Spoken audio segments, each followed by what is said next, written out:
Ya. ¿Ven? ¿Me confirma si bien ven y escuchan, por favor? Sí, hermano, sí, se ve y Sí, se escucha hermano. bien. Ezequiel capítulo 12 dice. Ya, genial. Ya, hermano, gracias. Ok, bueno, hoy día vamos a empezar el estudio de un nuevo capítulo, ya, del libro de Ezequiel, que hemos estado estudiando ya hace bastante tiempo los días domingos. Así que vamos a avanzar, ¿cierto? Ya, como siempre, cuando iniciamos un nuevo capítulo, iniciamos repasando lo que fue el contexto histórico de este tiempo, ¿verdad? O de esta parte de la escritura, ¿cierto? Esta parte de la escritura se enmarca en la destrucción del segundo templo de Jerusalén, ¿ya? Eh, Básicamente fue el templo que hizo Salomón, ¿cierto? Y nosotros estamos estudiando el libro de Ezequiel, ¿verdad? Que está acá abajo, pero este libro es contemporáneo a Jeremías. Y el libro de Jeremías lo estamos estudiando los días jueves, entonces entre los dos se complementan bastante bien, ¿ya? Y hablan de un tema en particular, ¿cierto? Eh, bueno, el juicio que el Señor trajo sobre su pueblo, que fue el pueblo hebreo, ¿cierto? Los judíos, ¿ya? Acuérdense que el Señor había hecho un pacto con ellos a través de Abraham, ¿cierto? Un pacto bueno, que hizo el Señor con su pueblo, pero ellos invalidaron ese pacto, ¿verdad?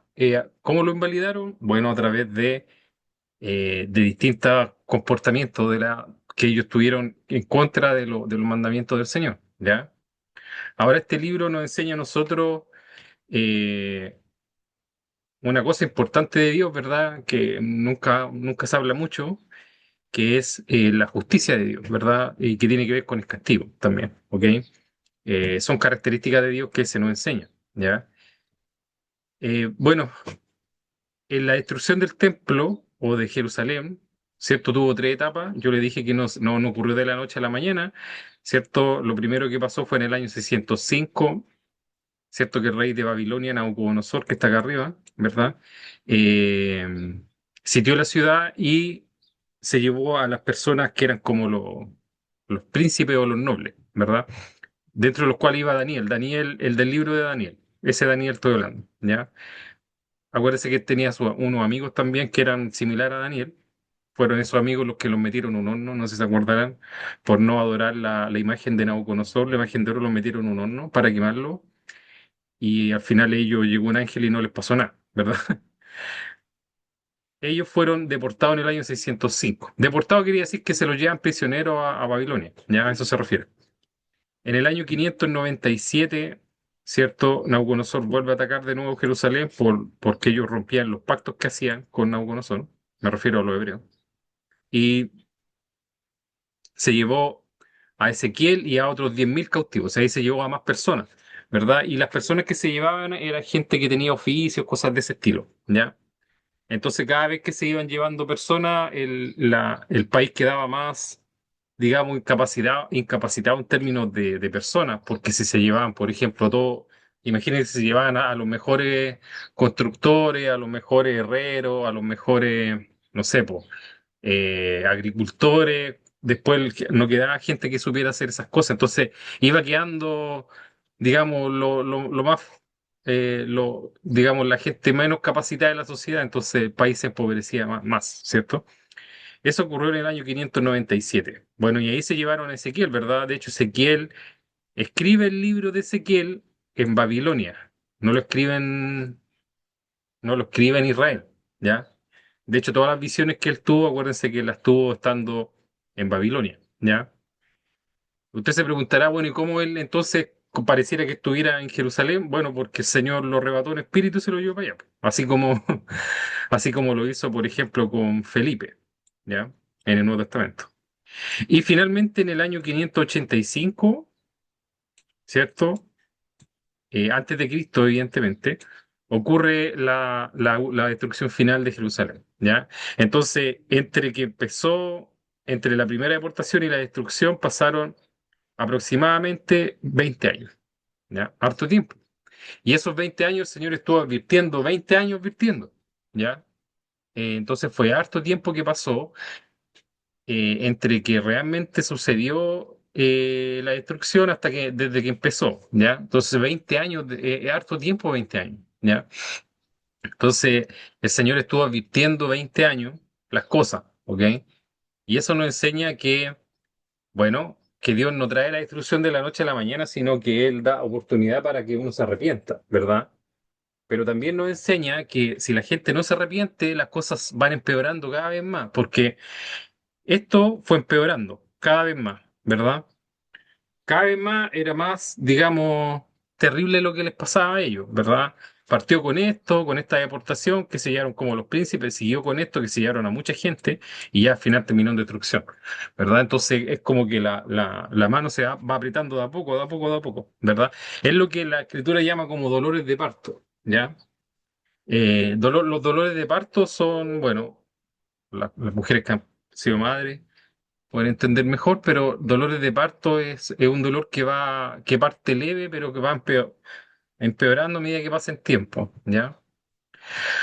Bueno, y después de esto el pueblo se fue cautivo por 70 años a Babilonia, ¿ya? Y ahí estuvieron viviendo 70 años hasta que ya después de Babilonia vino otro imperio que se llamaron los Ciros persas, o sea, los Medos persas, y había un rey que se llamaba Ciro y durante el reinado de ese rey, ¿verdad? El Señor tocó el corazón del rey para que este rey los liberara y ellos volvieran a la tierra de Jerusalén. Y cuando volvieron a la tierra de Jerusalén, tuvieron harta historia y ciertas hartas luchas, pero ellas se cuentan en el libro Nehemías principalmente, donde ellos reconstruyeron el templo, ¿ya? Y cuando Jesús vino a la tierra, ese templo que había ahí era el templo que había reconstruido, o parte, gran parte de ese templo, era el templo que se había reconstruido en los tiempos de Nehemías y que hasta la fecha de Cristo se seguía así como reconstruyendo, ¿verdad?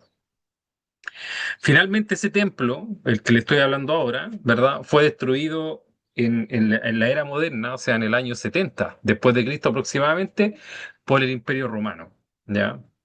Y hasta esta fecha no se ha vuelto a construir, ¿cierto? ¿Ok? Hasta la actualidad. Entonces es como toda la historia, ¿ya? Ahí le hizo una clase de historia. ¿Ya? Entonces, ¿qué vamos a estudiar hoy día? Vamos a estudiar el capítulo 12, ¿ya? Que es la señal de cautividad, ¿ya? ¿Por qué señal de cautividad? Bueno, porque básicamente acá en esta sección Ezequiel hace como una actuación de lo que realmente iba a pasar en, digamos, en Jerusalén, ya que era básicamente, hace una actuación bien, digamos, vívida, ¿verdad? Que es como salir arrancando de noche por una pared, ¿verdad? Y tuvo que romper la pared, ¿ya? Y salir por ahí arrancando. A la vista de ellos. Acuérdense que Ezequiel estaba en Babilonia, ¿ya? Pero él hace toda esta actuación para mostrarle a ellos que eso iba a ser lo que iba a pasar en Jerusalén, ¿verdad? Acuérdense que la mayoría de las personas, o gran parte de la gente, o la gente más influyente, estaba en Babilonia. Pero ellos todavía pensaban que ellos iban a ser devueltos para su ciudad natal, ¿verdad? Para su nación natal, lo cual no iba a ser así, ¿ya? Y él hace esta actuación donde sale haciendo un hoyo por una pared, ¿verdad? Por eso está esta imagen acá de este hoyo por la pared, ¿verdad? Y como arrancándose, ya dando a entender que eso iba a ser lo que le iba a pasar al rey de los hebreos, que fue eso lo que pasó, ¿ya?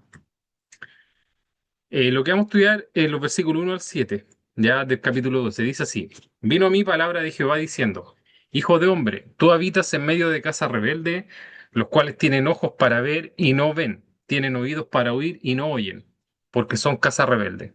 Por tanto tú, hijo de hombre, prepárate en seres de marcha y parte de día delante de sus ojos, y te pasarás de tu lugar a otro lugar a vista de ellos, por si tal vez atiendan por si tal vez atienden, porque son casa rebelde. Y sacarás tus enseres de día delante de sus ojos como enseres de cautiverio. Mas tú saldrás por la tarde a vista de ellos, como quien sale en cautiverio. Delante de sus ojos te abrirás paso por entre la pared, y saldrás por ella. Delante de sus ojos los llevarás sobre tus hombros, de noche los sacarás, cubrirás tu rostro y no mirarás la tierra, porque por señal te he dado a la casa de Israel. Y yo hice así como me fue mandado. Saqué mis enseres de día como enseres de cautiverio, y a la tarde me abrí paso por entre la pared con mi propia mano. Salí de noche y los llevé sobre los hombros a vista de ellos. ¿Ya?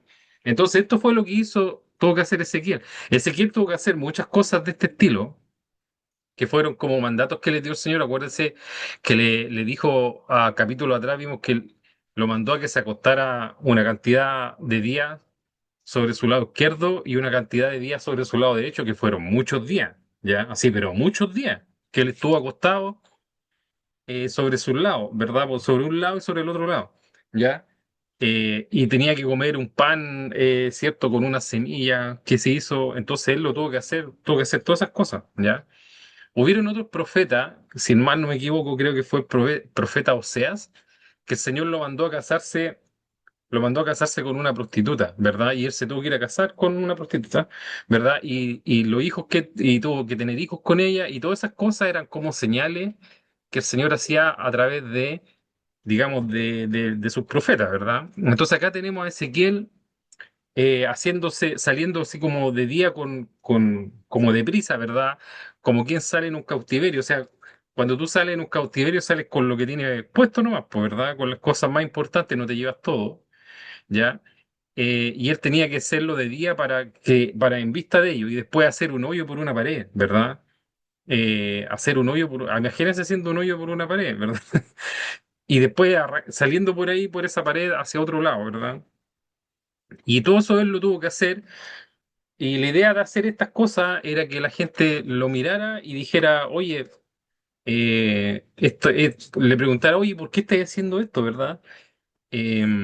Y que se dieran cuenta básicamente de que lo que él estaba haciendo, ¿verdad? Era lo que iba a suceder, ¿ya?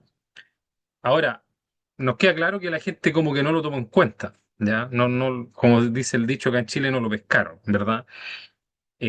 Por las cosas que él hizo, pero al final, porque si usted lo mira desde la tercera persona, así como mirando lo que hacía, parecía que estaba como medio loco Ezequiel, ¿verdad? Haciendo estas cosas, ¿ya? Pero era el Señor el que estaba obrando a través de él para advertirle a la gente, ¿ya? Entonces, nosotros siempre consideremos las palabras que se nos hablan, ¿ya? Las personas, porque a veces uno puede considerar si este gallo está como medio loco o que es medio insistente, esta persona, ¿verdad? Pero puede ser Dios mismo tratando de, ¿verdad?, de advertirle a usted de que las cosas de que van a pasar cosas y que tiene que arrepentirse, ¿ya? Porque finalmente, al final fue eso lo que pasó, ¿verdad? Lo que Ezequiel les quiso mostrar fue lo que pasó, y la gente no escuchó y sufrió las consecuencias de haber sido rebelde y haber sido porfiado, ¿verdad? Y no querer dar a torcer su voluntad con respecto a lo que Dios estaba diciendo que iba a pasar, ¿cierto? Entonces, ese es como el principal mensaje de este capítulo, ¿verdad? Que siempre tengamos a oído escuchar las palabras que nos puede decir alguien, ¿ya? Siempre sopesemos, yo no le quiero decir que todo lo que nos va a decir alguien va a estar correcto, pero tenemos que siempre ser personas maduras, ¿verdad? Y como dice la Escritura, eh, escudriñarlo todo y retener lo bueno. O sea, escudriñemos, pongamos atención a lo que nos está diciendo la persona, puede que en una de esas tenga razón, ¿ya? Analicémoslo, pensemos lo que nos está diciendo, porque probablemente o capaz que tenga razón, y si nosotros eh, hacemos caso, nos podemos estar librando de algo terrible, ¿verdad? Así que ese es como el principal mensaje, ¿ya? Pero vamos a ir estudiándolo esto verso a verso, ¿ya?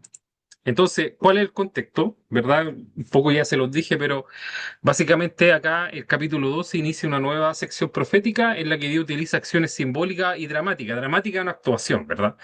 Para comunicar al pueblo de Judá la certeza del juicio venidero, la inminente caída de Jerusalén y el exilio del rey del pueblo. El rey del pueblo, que era Sedequías, ¿verdad? Que lo estamos estudiando en Jeremías.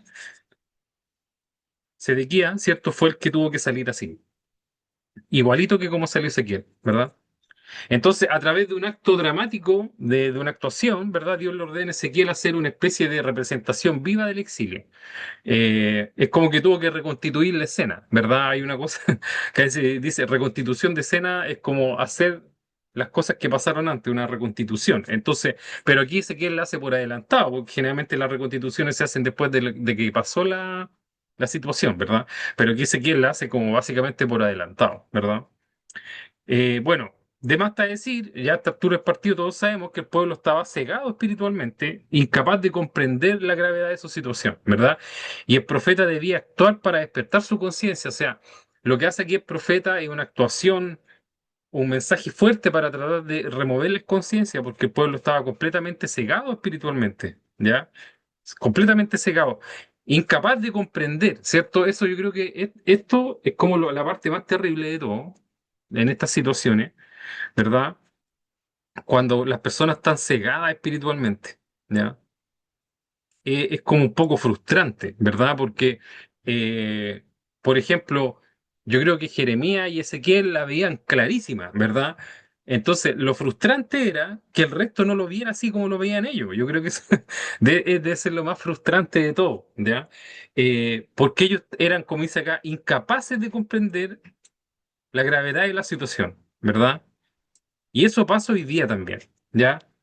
Muchas personas están cegadas espiritualmente y no son capaces de comprender lo que está pasando, ¿ya? No son capaces de comprender, ¿cierto? Que los tiempos se están acortando, que los tiempos se están poniendo cada vez más complejos, ¿verdad? Y que es necesario arrepentirse, llevar una vida de santidad y volverse al Señor, ¿cierto? Para que el Señor le dé sabiduría y uno pueda entender las cosas que están pasando, entender las distintas situaciones que nos rodean, ¿verdad? Yo creo que eso es lo más frustrante y terrible. De hecho, era el trabajo de los profetas siempre fue así, ¿verdad? Era una lucha contra gente muy rebelde, ¿verdad? Que no entendía que eran, digamos, bueno, como dice la escritura, rebeldes, ¿cierto? Acá lo repite varias veces cuando lo leímos, ¿cierto? El Señor dice varias veces, dos o tres veces, que era casa rebelde, ¿verdad? Porque son, y a veces la escritura dice casa rebelde, que es muy rebelde, ¿verdad? Era como acentuado, porque no entendían, ¿verdad? Eran como las cabras, ¿viste? Las cabras dicen que son porfiadas, ¿verdad? Eh, entonces no había por dónde, ¿ya? Entonces, debido a que el pueblo estaba en esta circunstancia, ¿verdad? Es que Ezequiel hace esa actuación que uno podría decir, no es necesario hacerlo, ¿verdad? Porque si una persona es razonable, tú te sientas a conversar con ella y la puedes llevar un diálogo, ¿cierto? Y hacerla razonar y mostrarle para que ella entienda sin hacer algo tan estrafalario, ¿verdad? Pero acá las palabras ya habían pasado hace rato, ¿cierto? Y vemos acá a Ezequiel que hace esta actuación ya básicamente como de última, por así decirlo, como de último recurso, ¿cierto? Para poder remecer las conciencias de las personas. Ok, entonces ahora vamos a ir analizando verso a verso. Dice el verso 1 y 2. Vino mi palabra de Jehová diciendo, Hijo de hombre, tú habitas en medio de casa rebelde, los cuales tienen ojos para ver y no ven, tienen oídos para oír y no oyen, porque son casa rebelde, ¿verdad? Aquí repite dos veces lo mismo. Pero acá vemos una expresión, esto yo creo que le suena a usted, ¿o no? Tiene ojos para ver y no ven, oídos para oír y no oyen. ¿A dónde lo han escuchado antes? ¿Verdad? Obviamente que Jesucristo hablaba muchas de estas cosas, ¿cierto? Entonces acá vemos que esta expresión, ojos para ver y no ven, oídos para oír y no oyen, que es como una expresión que uno piensa que Jesucristo la hablaba mucho, y uno podría llegar a pensar, ¿a Jesucristo inventó esto? No, ¿ya? No sé si se han dado cuenta a través del estudio de estos libros, de tanto de Ezequiel como de Jeremías, ¿cierto? Que muchas de las cosas y de los conceptos que Cristo ocupó o que los apóstoles ocuparon en el Nuevo Testamento están en el Antiguo, ¿verdad? No son nuevos ni invenciones de ellos. Eso nos da a entender que Jesús fue un hombre muy estudioso de la palabra, evidentemente, ¿verdad? Así también como los apóstoles, ¿verdad? Entonces ellos cada cierto tiempo traían de nuevo estas palabras del Antiguo Testamento al Nuevo, y muchas cosas, muchos conceptos y muchas palabras, y principalmente conceptos espirituales que están en el Nuevo Testamento, vienen del Antiguo, ¿verdad? No sé si usted ha logrado darse cuenta, pero yo a través de todo este tiempo que he estado estudiando estos libros me he dado cuenta de que casi, no sé, podría decir un porcentaje muy importante de las cosas que están en el Nuevo Testamento ya pertenecían ya a la Escritura y estaban enseñadas en el Antiguo, ¿verdad? Entonces, bueno, lo primero dice, vino a mí palabra de Jehová diciendo, ¿cierto? Este es el versículo 1, y este es el encabezado típico de la profecía, ¿cierto? Indica que esta palabra no es de Jeremías, no es de Ezequiel, sino que es de Dios, ¿verdad? Ezequiel básicamente es un mensajero, ¿ya? Porque dice, vino a mí palabra de Jehová diciendo, o sea, Jehová ocupaba, o sea, Dios ocupaba a Ezequiel para que él hablara estas palabras, ¿verdad? Era como su enviado, ¿cierto? ¿Ok? Aquí dice, los cuales tienen ojos para ver y no ven, tienen oídos para oír y no oyen, porque son casas rebeldes, ¿cierto? Y aquí este es el principal problema, aquí se define el problema espiritual central, ¿verdad? Y este problema espiritual central es la ceguera y sordera espiritual voluntaria, ¿cierto? Aunque el pueblo tiene la capacidad para ver y oír, rehúsa entender. Y este es el problema que no entienden, ¿verdad? No entienden. Es gente que no es, no son personas razonables, ¿verdad? Uno no puede razonar con ellos. Razonar, ¿qué es razonar? Razonar es básicamente cuando tú le explicas a otra persona las motivaciones lógicas, ¿verdad? Que te llevan a una conclusión, ¿verdad? ¿Ok? Entonces, por ejemplo, no sé, po, a ver, eh, imagínese, ¿cierto? Que usted está haciendo algo, no sé, está estudiando algo, ¿verdad? Y alguien te dice, oye, ¿por qué estás estudiando eso? Entonces tú le explicas las razones por las cuales tú estás estudiando tal cosa, ¿verdad? Una carrera, no sé, lo que sea. Entonces, ese explicar, eso es razonar. Cuando tú, digamos, razonas con alguien, básicamente tú le explicas las razones por las cuales tú crees que esa persona está tomando una mala decisión, ¿verdad? O le explicas las razones por las cuales tú crees que esa persona está cometiendo un error o está haciendo las cosas mal o bien, no sé, etcétera, ¿ya? ¿Ok? Entonces, razonar es eso, explicar, y la persona que es razonable es la persona que oye esas razones y las sopesa, ¿verdad? La analiza. Y te puede decir, oye, ¿sabes que sí? Creo que tienes razón, o mira, ¿sabes que yo creo que tú no tienes razón? Y tú le das otras razones por las cuales tú piensas que ella no tiene razón. Y eso se llama razonar, ¿verdad? Pero el razonar se hace, digamos, eh, se hace, ¿verdad? Dentro de lo que es una capacidad del ser humano, ¿verdad? El problema es que hay personas, ¿cierto?, que no son razonables, ¿verdad? Y acá tenemos un ejemplo de la gente que estaba viviendo en este tiempo. Era gente que no era razonable, porque no escuchaba razones, ¿verdad? Le daba lo mismo las razones, le daba lo mismo, no le interesaban, ¿verdad? Ellos tenían su idea en la cabeza, ¿verdad? O en su mente o en su corazón, y le da lo mismo lo que le dijeran, ¿verdad? Ellos tenían eso metidos en su cabeza y no iban a cambiar sin importar palabras, ¿verdad? Entonces eso es lo que se conoce como una persona que no es razonable, ¿ya?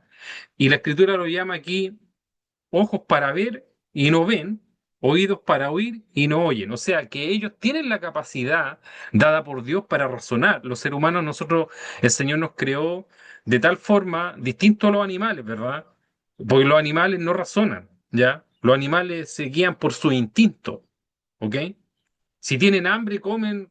¿Usted cree, no sé, po, usted cree que al perro le importa el gato cuando tiene hambre, se lo come nomás? Pues no le importa otra razón porque él tiene hambre y quiere comer, nada más, ¿verdad?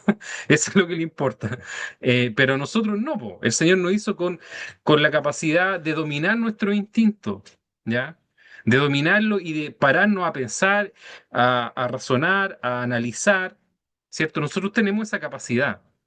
Por eso la escritura dice ojos para ver y no ven. No se está refiriendo a ver así a la vista, a ser ciego o a ser sordo, ¿verdad? Sino que se está refiriendo a la capacidad de razonar que no se ocupa, ¿ya? Entonces el Señor dice, ustedes son personas o seres que tienen la capacidad de razonar, pero no razonan, ¿ya? Y ese era el problema, ¿verdad? Es un problema espiritual de no escuchar razones espirituales, ¿verdad? O razones de las que fueran, de cualquier tipo, ¿verdad? Si no escuchas razones espirituales, menos vas a escuchar otro tipo de razones, ¿ya? Entonces, y ese era el problema que ellos tenían.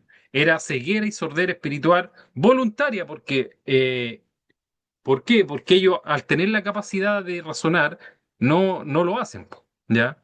Pero no lo hacen no porque no puedan, sino que porque no quieren, ¿ok? Porque quieren dejarse llevar por su instinto o pensamiento, ¿verdad? Y ese es el problema principal, ¿ya? Y el Señor lo repite esto muchas veces y dice son rebeldes. Una persona rebelde es aquella que no razona, ¿verdad? Que no razona, ¿ok? O probablemente también una persona que se da cuenta que está haciéndolo mal, pero le da lo mismo, ¿no? ¿Verdad? Le da lo mismo, sigue en ese camino, ¿verdad? Eso también es ser rebelde, ¿verdad? Una persona que entiende de que está cometiendo un error, pero bueno, le da igual, ¿ya?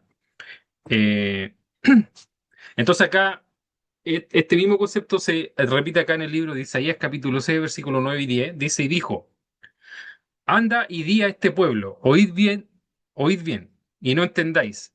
Ved por cierto, mas no comprendáis.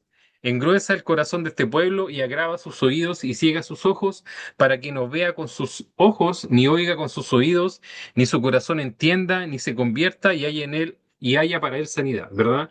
Entonces, el primer paso, ¿verdad? De que haya sanidad espiritual es que nosotros entendamos, ¿verdad? Escuchemos. O sea, no que entendamos, sino que escuchemos. O sea, que razonemos. Eso es como lo primero. ¿Verdad? Si nosotros somos gente irrazonable, que no razona, jamás Dios nos va a poder cambiar nuestro corazón. Esta misma escritura está repetida en Mateo, ¿verdad? Mateo 13, de 13 a 15 dice, el Señor cuando habla en parábola explica por qué habla en parábola. Le decía, por eso les hablo por parábolas, porque viendo no ven y oyendo no oyen, ni entienden. De manera que se cumple en ello la profecía de Isaías que dijo, de oído oiréis y no entenderéis, y viendo veréis y no percibiréis, porque el corazón de este pueblo se ha engrosado y con los oídos oyen pesadamente y han cerrado sus ojos, para que no vean con los ojos y oigan con sus oídos y con el corazón entiendan y se conviertan y yo los sane. Bueno, esta profecía, la que dice Jesús, es la profecía que está acá, ¿verdad? Cuando dice la profecía de Isaías, esta que está acá. Esta es la profecía, la que acabamos de leer. ¿Ya? Entonces el Señor hizo referencia a esa palabra. ¿Ok? Y acá sale, digamos, eh, el, ¿qué tiene que hacer usted para corregir su camino? Lo primero es que tiene que ver y oír. ¿Ya? Si usted cuando ve, cuando logra ver y cuando logra oír, usted entiende, ¿verdad? Usted entiende. Y cuando usted entiende, usted se convierte. O sea, o cambia o corrige el camino. Y cuando usted corrige el camino, Dios lo sana. ¿Ya? ¿Ok? Entonces, van viendo esto, ¿no? Entonces, el primer paso cuando uno está yendo por un camino equivocado, lo primero es ver y oír, ¿cierto? Que uno podría encerrarlo como en razonar, ¿verdad? Razonar. Y cuando usted ve y oye, o cuando razona, usted entiende. Usted dice, ah, pero estaba cometiendo un error, ¿verdad? No sé si le ha pasado el momento de iluminación en su vida, cuando se dio cuenta de algo, cuando entendió algo, ya.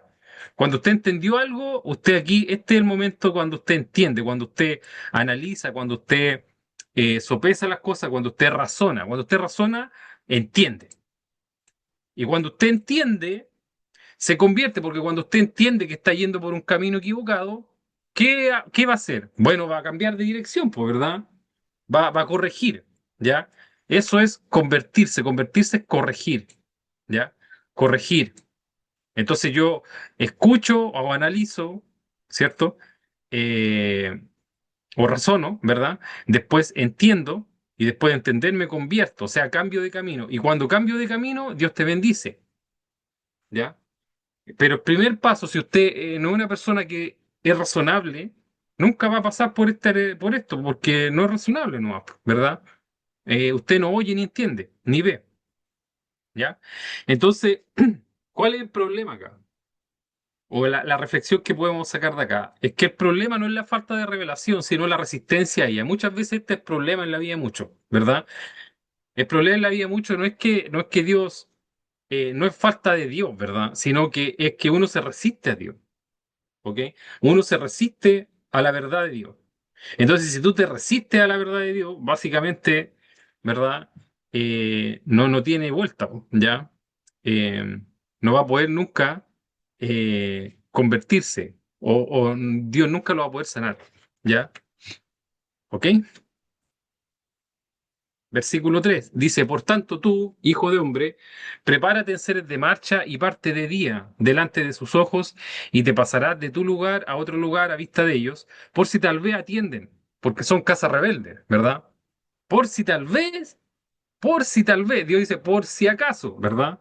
En una de esas, tal vez, quizás, ¿verdad? Ojalá, ¿ya?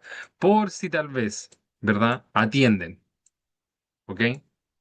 Y esto es como medio triste porque muchas veces puede que a nosotros nos pasen este tipo de cosas en la vida, ¿verdad? Que uno dice, bueno, voy a traer esta cosa por si tal vez atienden, ¿verdad? Ojalá se den cuenta, po, ¿ya? Entonces, esto era lo que estaba pasando acá, ¿verdad? Entonces, ¿qué pasó aquí? Ezequiel debía preparar sus cosas como quien va al exilio y hacerlo en público, ¿verdad? Es como cuando a usted le dicen, oye, tenéis que salir ahora, ahora ya. Se está quemando la casa, se está quemando la casa. Imagínese, imagínese se está quemando la casa. ¿Ya? ¿Cómo usted va a salir? ¿Va a preparar? ¿Lo va a agarrar? ¿Qué dice? A ver, imagínese se está quemando la casa ahora ya.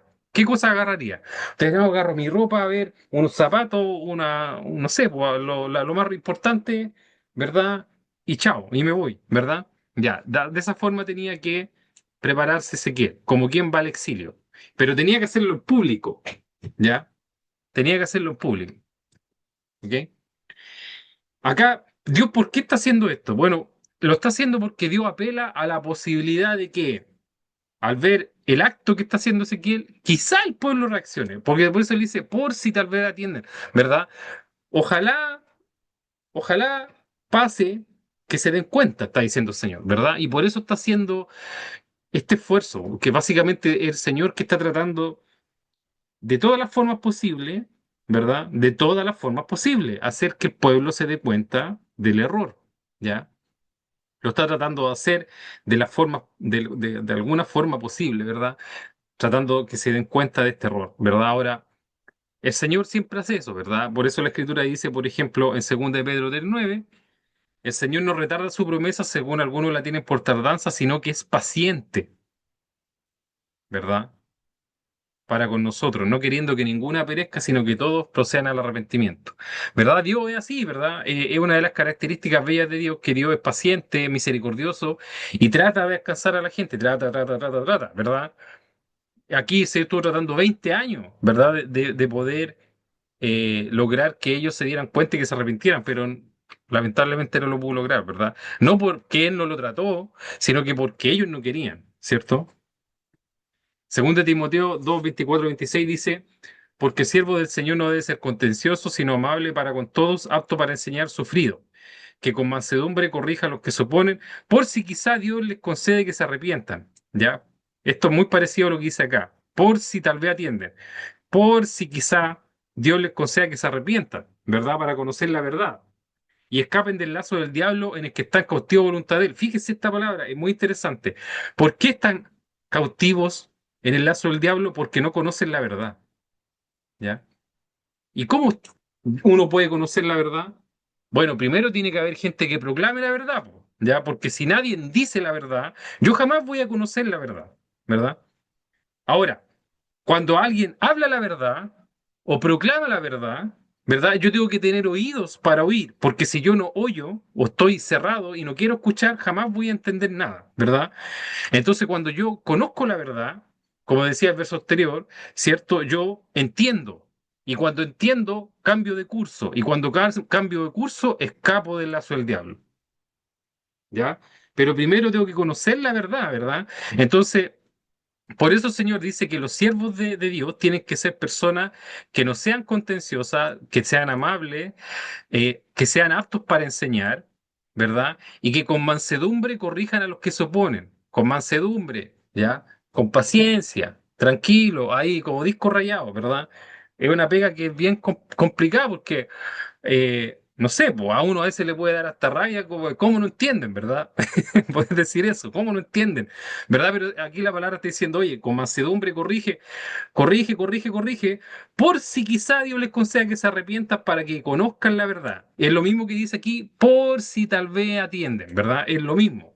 Entonces, cuando usted está haciendo este trabajo de corregir, de hablar, ¿verdad? De insistir y de le darle, básicamente está haciendo lo que estaba haciendo Ezequiel, ¿ya? Muy parecido, ¿ya? Y usted lo hace, ¿con qué esperanza lo hace usted? ¿Verdad? Más que todo que Dios coloca en el corazón de nosotros eso, por si quizá atienden, ¿verdad? Como dice, por si quizá Dios le conceda que se arrepientan para conocer la verdad, por si quizá, en una de esas tal vez, ¿cierto? Eh, para que escapen del lazo del diablo, ¿cierto? Que están cautivos a voluntad de él, ¿cierto? Y el lazo del diablo están cautivos por la mentira, porque la mentira es la diferencia entre la verdad. ¿Cuál es el antónimo de la verdad? La mentira, ¿verdad? Entonces hay mucha gente hoy día que está, como dicen los jóvenes o no tan jóvenes, está engrupida, ¿verdad? ¿Qué significa eso? Que creen mentiras, pum, ¿ya? Creen mentiras. No conocen la verdad, entonces como no conocen la verdad, están ahí atrapadas, ¿verdad? Atrapadas a voluntad del diablo, ¿verdad? Y el diablo las tiene ahí atrapadas a través de qué? A través de la mentira, ¿ok? Entonces, como no conocen la verdad, no pueden corregir. Entonces, lo que el Señor nos llama a nosotros a hacer es algo similar a lo que hizo Ezequiel, no hacer esta actuación o esta actuación, pero hablar, ¿verdad? Lo que dice aquí, ¿cierto? Apto para enseñar. ¿Cierto? Sufrido, o sea, sufrido básicamente, mucha gente te va a rechazar y bueno, tienes que soportarlo, sufrido, a eso se refiere, ¿cierto? Con mansedumbre, corregir con mansedumbre, ¿verdad? A los que se oponen, a los que son rebeldes, ¿verdad? A ellos. Entonces eso es lo que la escritura nos enseña, similar a lo que está aquí, ¿cierto? Haciendo Ezequiel. Entonces la reflexión es que este es un gesto de misericordia de Dios, ¿cierto? Para despertar a los rebeldes, hacer lo posible por despertar a los rebeldes, ¿verdad? Eso es lo que Dios está tratando de hacer acá, ¿ok? En el verso 3 y también lo que se nos enseña acá en Timoteo y en Pedro, ¿verdad?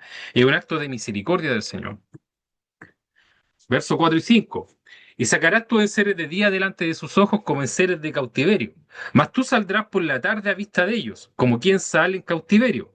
Delante de sus ojos te abrirás paso por entre la pared y saldrás por ella, por entre la pared, ¿ya? O sea que acá yo no sé eh, qué llevaba acá en la mano Ezequiel, pero tuvo que hacer un hoyo en la pared, ¿no? Probablemente a lo mejor con alguna herramienta o con sus manos, no sé, pero tenía que salir por entre la pared, ¿verdad? Ahora, la especificidad del acto es importante, ¿cierto? Tenía que ser de día a la vista del pueblo, ¿cierto? Era una señal abierta de lo que iba a venir. Esta es una predicción visual del exilio de Jerusalén, es una predicción visual, entonces tenía que ser de día para que todos lo vieran, ¿ya? No de noche escondido, no, de día para que todos lo vieran. Es lo mismo cuando dice en ese Sermón del Monte la Escritura que un alumno se esconde bajo la cama, sino que se pone en alto, ¿para qué? Para que todos la vean, ¿verdad? Entonces, era similar a lo que aquí estaba haciendo Ezequiel, ¿cierto? Ahora, Ezequiel tenía que romper una pared para salir. ¿Ya? Romper una pared para salir, ¿cierto? Y esta es una acción que simboliza la desesperación de los habitantes de Jerusalén, quienes intentarían huir por rutas inusuales. ¿Por qué? Bueno, porque cuando usted quiere salir de su casa, no hace un hoyo en la pared, ¿verdad? Sale por la puerta, porque la puerta está hecha para salir y para entrar, ¿ya? O por la ventana, en segunda instancia, ¿ya? Pero no por la pared, po, ¿cierto? Uno no va a salir por la pared, ¿ya?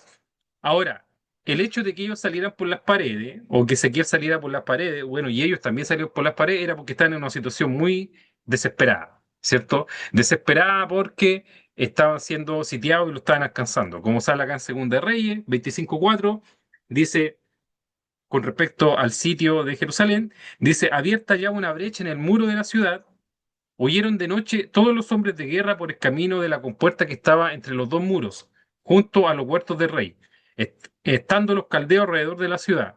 Y el rey se fue por el camino del Arabá, ¿cierto? ¿Ok? Eh, bueno, aquí dice que escaparon, no dice, hay otra escritura que habla de que salieron por una pared, ¿verdad? Eh, que está en Jeremías, la vamos más adelante, pero básicamente, ¿cierto? Ellos salieron de la ciudad a prisa, ¿verdad? Eh, ¿Ok? Salieron a la ciudad de prisa y más adelante se nos va a decir que salieron, en efecto, salieron por una pared, ¿verdad? Y evidentemente trataron de escapar del juicio de Dios, pero uno no puede escapar del juicio divino, que ya a esta altura era demasiado tarde, ¿cierto? Finalmente el versículo 6 y 7 dice, delante de sus ojos los llevarás sobre tus hombros, todos los enseres, ¿verdad? De noche los sacarás, cubrirás tu rostro y no mirarás la tierra, porque por señal te he dado a la casa de Israel. Y yo hice así como me fue mandado, saqué mis enseres de día como en seres de cautiverio, y a la tarde me abrí paso por entre la pared con mi propia mano. Mira, se abrió paso por entre la pared con la propia mano, no llevaba una herramienta, ¿verdad? Salí de noche y los llevé sobre los hombros a vista. Y imagínense saliendo de la pared. Bueno, esas paredes no eran digamos, de cemento, probablemente hayan sido de esto de barro, ¿verdad? No me acuerdo cómo se llama ese material, ¿ya? Que era barro con paja, ¿verdad? Entonces probablemente ahí tuvo que a mano nomás salir, pues, ¿verdad? Eh, complicado hacer igual, un hoyo en una pared así, o sea, igual, pues, complejo, ¿verdad? Bueno, ¿qué representan estas cosas? La oscuridad representa la confusión y la humillación, ¿verdad? Siempre la oscuridad espiritualmente representa la confusión, humillación, ¿verdad? Eh, cubrirse el rostro simboliza la vergüenza, el dolor o incluso la pérdida de esperanza, ¿cierto? Que el rey sale con el rostro cubierto, o acá lo hace Ezequiel, pero el rey también sale con el rostro cubierto cuando sucedió, ¿verdad? Bueno, aquí dice Jeremías en realidad, Ezequiel, ¿verdad? Actúa sin cuestionar y completa la representación ante el pueblo, ¿cierto? Acá Ezequiel actúa como un siervo fiel, incluso cuando el mensaje no parece todo lógico o no será bien recibido, ¿cierto? Ezequiel hace lo que el Señor le pide, que es la actitud que deberíamos tener nosotros siempre, ¿verdad? Esta es la palabra que yo les decía, Jeremías 39, 2, 4, dice. Y en el 11.º año de Sedequías, en el mes cuarto, a los 9 días del mes, se abrió brecha en el muro de la ciudad. Y entraron todos los príncipes del rey de Babilonia y acamparon a la puerta de en medio. Nergal, Sarecer, Samgar, Nebo, Sarsequim, el Rabsaris y Nergal, Sarecer, el Rabmac. Estos eran los nombres de los príncipes, de los principales de Babilonia, ¿verdad? Un nombre medio complicado. Dice, y todos los demás príncipes del rey de Babilonia. O sea, entraron estos, eran los principales y los demás, que eran varios. Dice, y viéndolo Sedequías, o sea, cuando vio que entraron en la ciudad, que ya habían roto la muralla, ¿verdad? Habían abierto una brecha en la muralla. Dice, y viéndolo Sedequías, rey de Judá, y todos los hombres de guerra, huyeron y salieron de noche de la ciudad por el camino del huerto del rey, por la puerta entre los dos muros, y salió el rey por el camino del Araba, ¿verdad? Eh, bueno, creo que acá tampoco dice eso, pero a ver. eh, Aquí dice que salió por la puerta entre los dos muros, ¿verdad? Ay, creo que estoy seguro que vi por ahí que ellos salían por que tuvieron que hacer un hoyo por ahí y escaparse por ahí, ¿verdad? Eh, y se trataron de escapar, ¿verdad? Pero al final, el señor, o sea, no el señor, sino que los babilonios lo siguieron y los pillaron a todos, ¿verdad? Y bueno, ustedes saben lo que les pasó la otra vez en Jeremías, estuvimos estudiando eso, o creo que fue antes en Ezequiel. Bueno, todos fueron castigados, ¿verdad? De forma bastante compleja, ¿ya? Por así decirlo menos. Entonces, ¿cuál es la reflexión y aplicación de esta sección, ¿cierto? Bueno, la primera es que la ceguera espiritual sigue siendo real hoy, ¿verdad? Esta es como la primera. Esto no es algo de ese tiempo nomás, ¿verdad? Es algo de hoy también, ¿cierto? Muchas personas hoy viven rodeadas de verdad, advertencias, señales claras del rumbo moral y espiritual de la sociedad, pero permanecen ciegas y sordas ante la voz de Dios, ¿verdad? Esto es como lo principal de esta sección, ¿cierto? Que la ceguera espiritual hoy día está más viva que nunca, ¿verdad?